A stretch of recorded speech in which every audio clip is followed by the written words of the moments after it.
my name is Mel Curtis. I'm a Director of Engineering at inMusic Brands, and I am talking to you from New Zealand, which I've got a map as a bit of a refresher. If you don't remember where New Zealand is, we are at the top of the world, just in the middle there.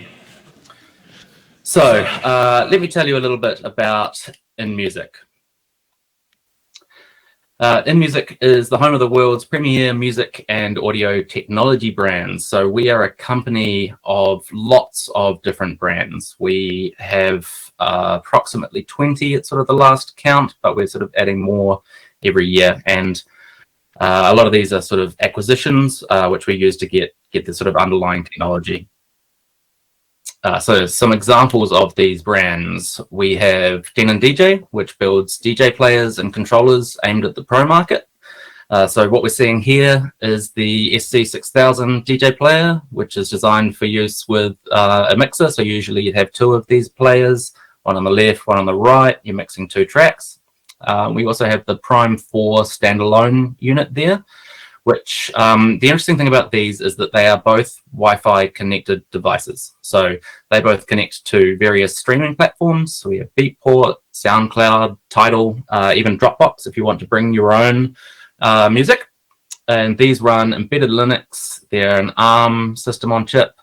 And what they've got there is these beautiful 10-inch touch screens. So we also have Newmark, which is another DJ controller brand. And so this is more for the consumer/prosumer market. Lots of bedroom DJs, beginners. And the newer models from Newmark are also standalone units. So what we're seeing here is a Mixstream Pro, which is also Wi-Fi connected, also connects to all of those streaming providers I mentioned, running the same underlying platform, embedded Linux system on chips. And that's a 7-inch touchscreen. We also have Headrush, which is a guitar effects pedal brand. So these guys create effects pedals and looper boards, which allows you to chain different effects pedals into a sort of single chain of processing. You can do amp modeling as well. So you might want to model a Fender or PV amp at the end of it while using standard speakers.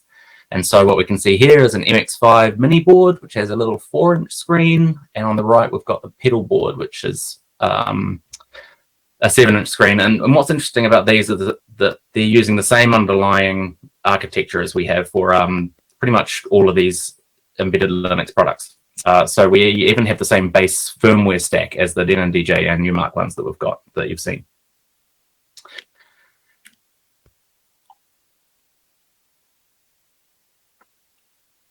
All right, cool. We froze for a second there. Cool. So we also have Akai Professional.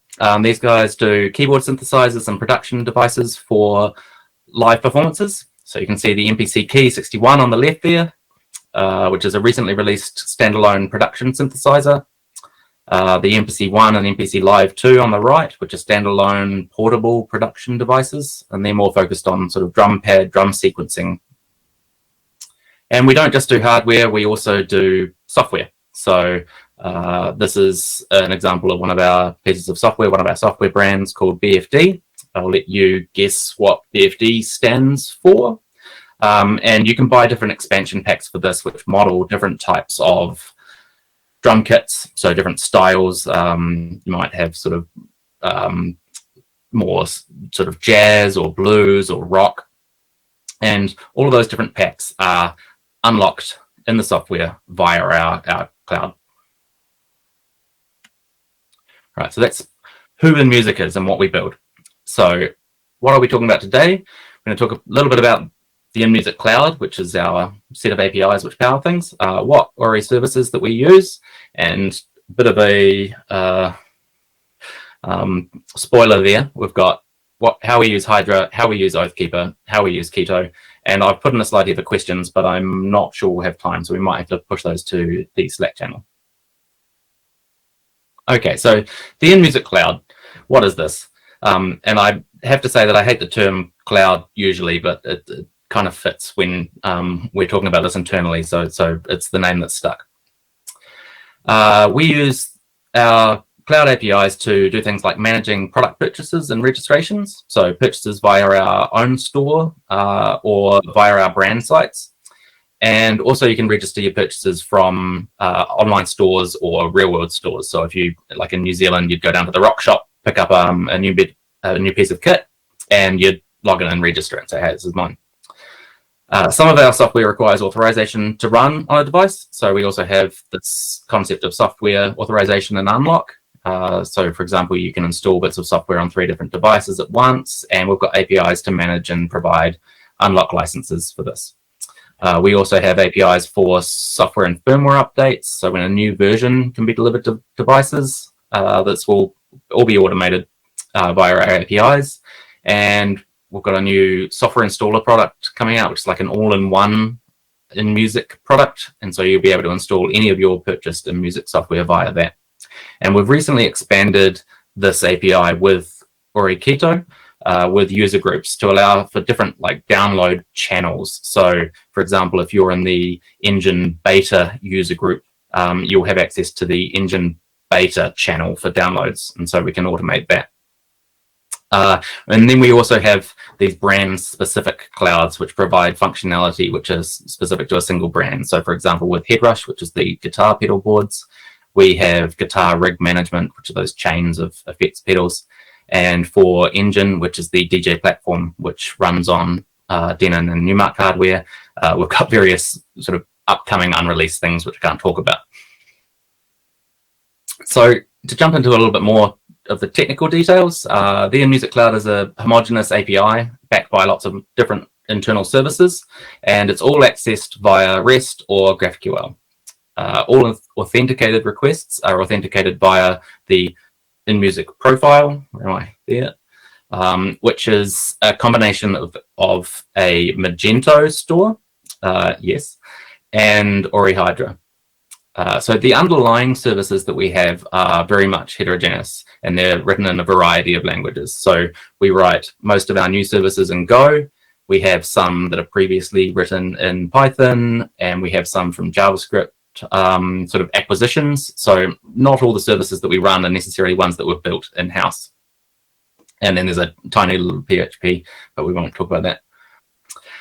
And our APIs, the web services team provides these like as a service to other internal teams. So these internal teams are our clients effectively. And to go even deeper on the technical side, we run a big monorepo on GitLab. So that manages all of our CI/CD. Everything runs in Docker from builds through to production services. All of our production infrastructure runs on AWS and the Elastic Container Service, and infrastructure is all managed with Terraform. At last count, we had about 55 services running. So that's sort of software unlock, product registrations, firmware downloads, image and file upload services, which are shared across various other services, profile management, and those brand cloud endpoints. But one thing that we do is everything is contract driven. So all services have to expose themselves as a gRPC service defined via protobufs. And we use protobuf plugins to then auto generate everything that we can.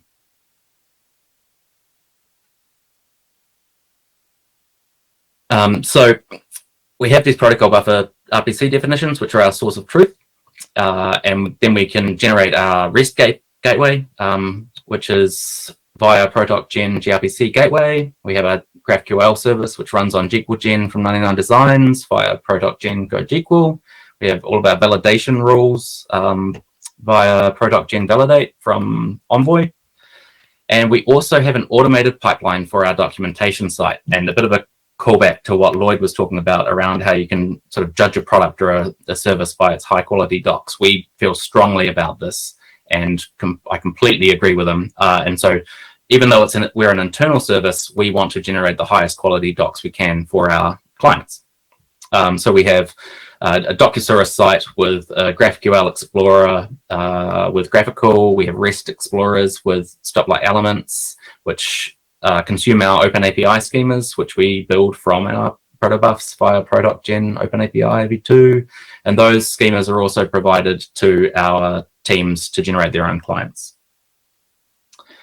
So a bit of a look at how requests are processed in our system. Our north-south traffic goes from the user goes to either the gRPC gateway for those REST requests or to the GQL gateway for GraphQL. These actually hit a reverse proxy first. We use traffic for this. And once inside our infrastructure, everything east-west is gRPC. So all the dotted lines there, or gRPC. So if a request comes in to a specific REST endpoint, traffic will go, oh, okay, what is this host? What is this path? What are the authentication rules? If that all goes ahead, we'll talk about that in a second, it will then pass that on and figure out which gRPC service it needs to send to. And then if that gRPC service needs to talk to anything else, that will also be over gRPC.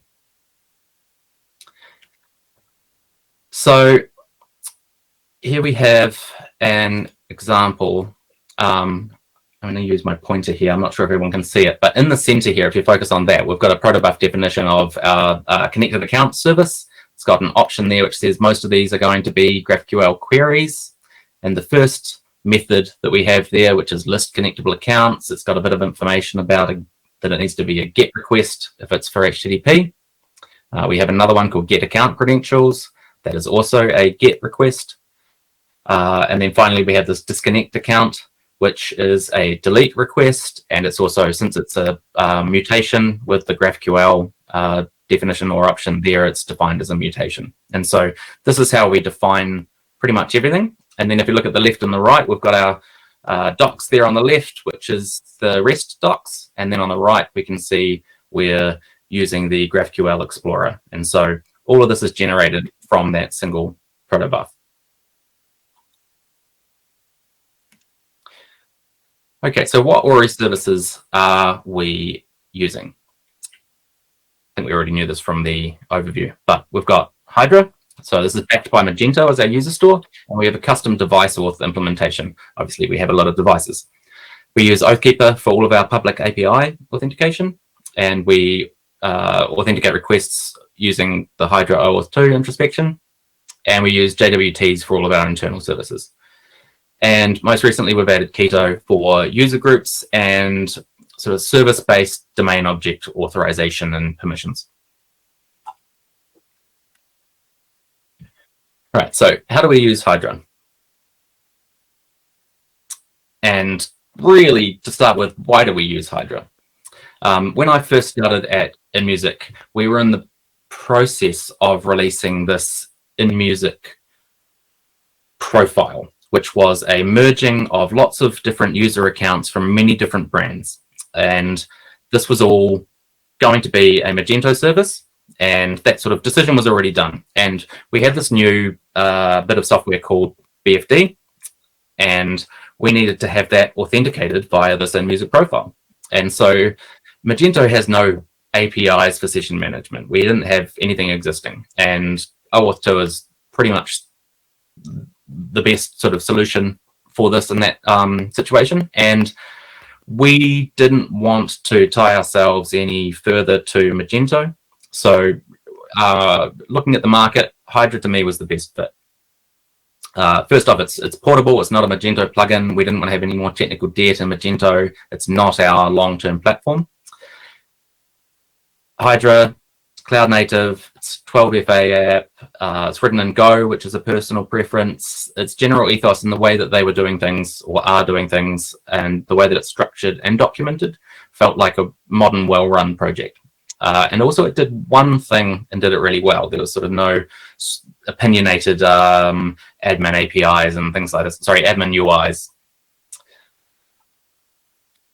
So implementing this was relatively easy for us. It was all very simple, actually. We had a custom Magento module, copied and pasted the login controller and views from Magento and adjusted them to call Hydra APIs, created a consent controller, and this is all managed via some admin settings. Mostly this was just a case of installing the different services and wiring things up, and was ultimately a very pleasant experience. We manage all of our clients via Terraform. So because we're effectively dealing with second-party clients rather than third-party clients, in that all of our clients are actually our own brands, we're able to manage this because they're static. So this example here is showing how we've generated our AWS Canary client via Terraform. So we have a Canary that sits in AWS, which basically hits all of our different API endpoints to make sure that everything is up and running. And then on the right, we've got an example of this in the Terraform cloud, where I've made a change. I've added a new redirect URI into that list, and it's gone, okay, we need to make this adjustment to that client. And when that plan is applied, it'll use the admin APIs to update that client. So in addition to Hydra, we have a few services that sit on top of it. We've implemented our own device auth proxy service. So this implements the gRPC 8628 device auth flow, which is for input constrained devices, such as all of our hardware devices.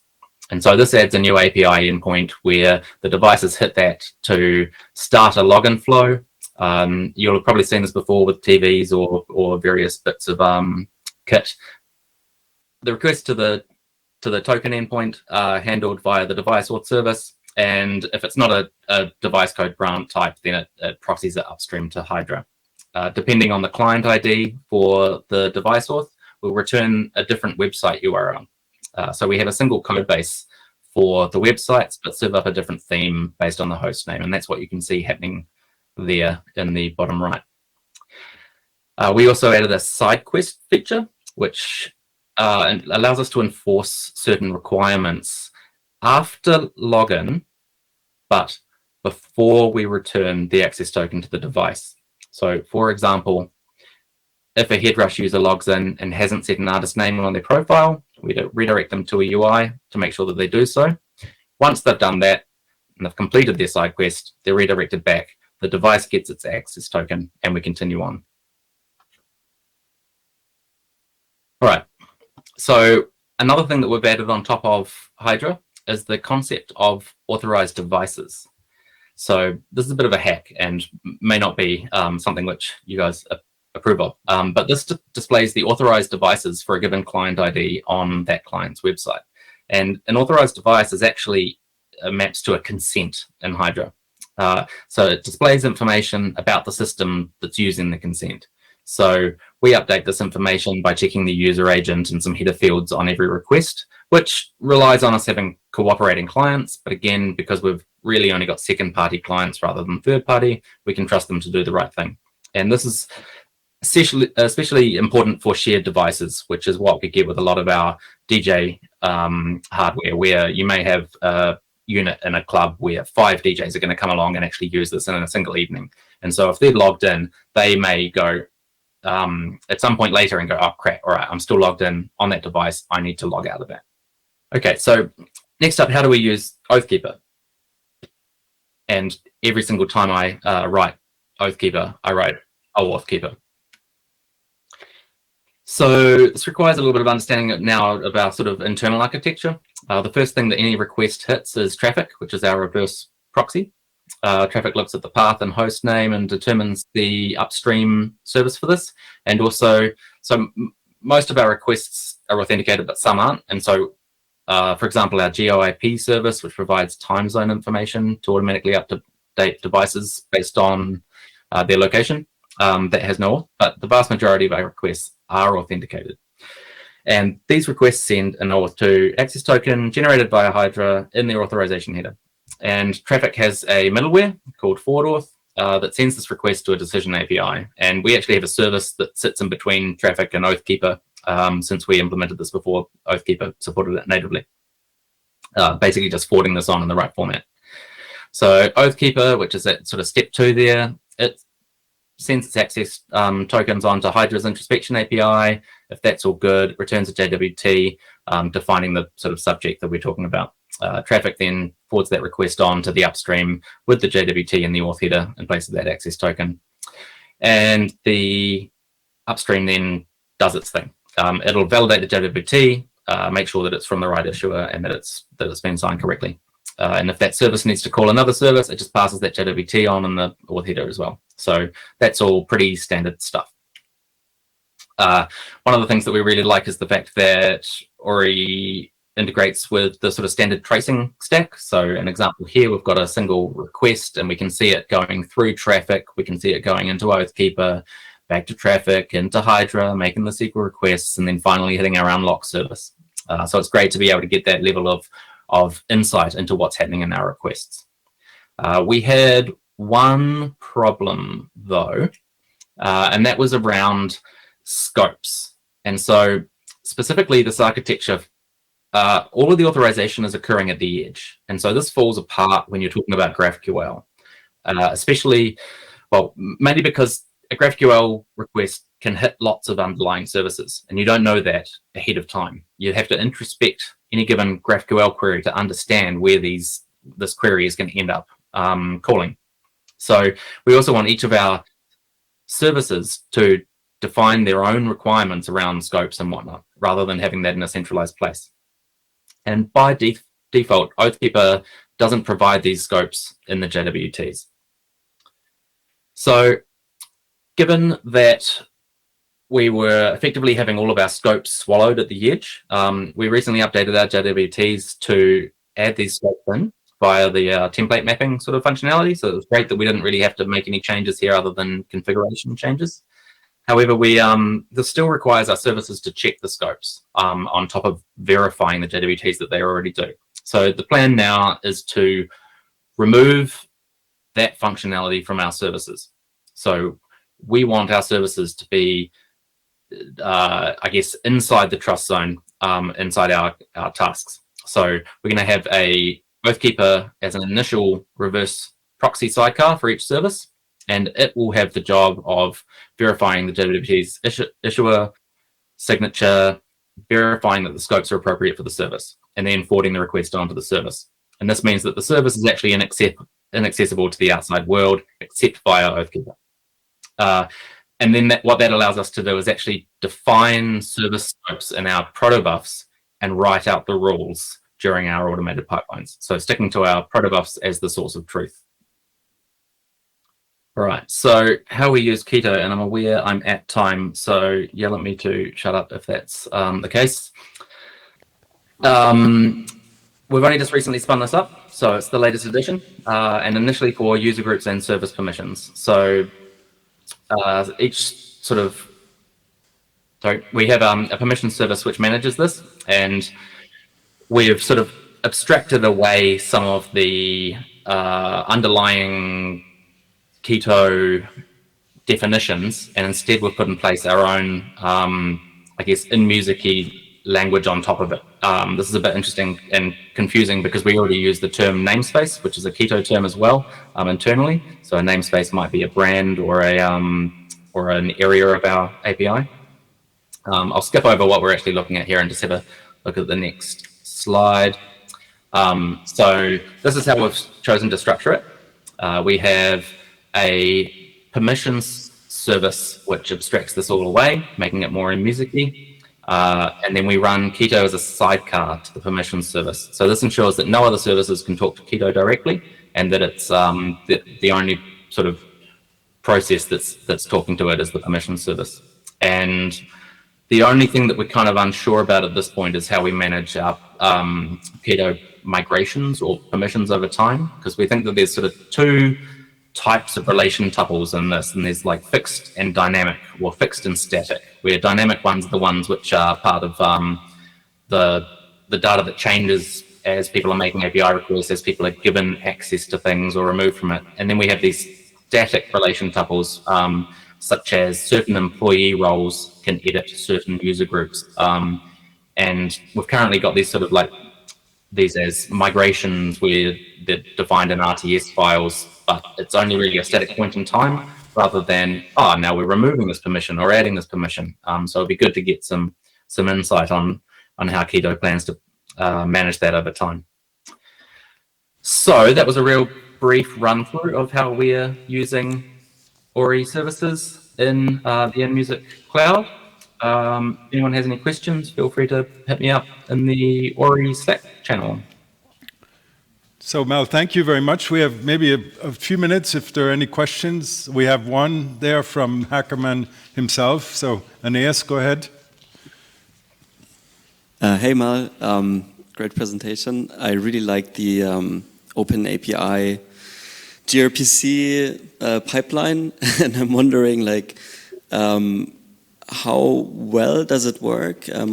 Transpiling through all of these different open standards with the tools. Are there any like hiccups, or does it work really well? Like, what's your experience? Maybe also for API edge cases or something. Yeah, so it's been working incredibly well, I would say, especially because we're only really talking about these sort of two standards. Like you've got GraphQL on one hand and sort of Open API/REST on the other. There are some little hiccups around certain things, might only output v2 versus v3, but we haven't really hit any issues.